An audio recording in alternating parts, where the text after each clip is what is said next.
pedimos esto para otros, que nadie se confunda, pedímoslo para los asturianos, para Unión Asturianista, no para otros. Para hacer un país libre, para hacer un país grande, para hacer un país próspero, para hacer un país que se ame a sí mismo y orgulloso de ser. Concluye. Hoy es día 25 de mayo. Hace 200 años casi, en 1808.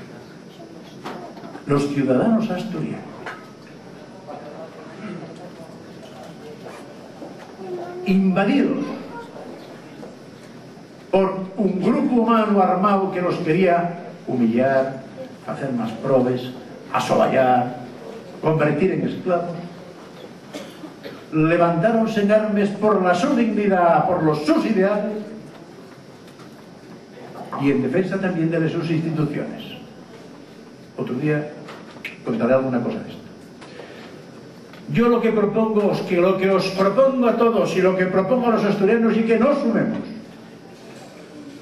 Y el día 27 de mayo, no con armas, con las armes de la razón, con las armes de la historia, con las armes del orgullo y con las armes de los votos, pongamos también a esta especie de usurpadores fuera de las fronteras, fuera de las instituciones, fuera de los ayuntamientos y fuera de los pueblos.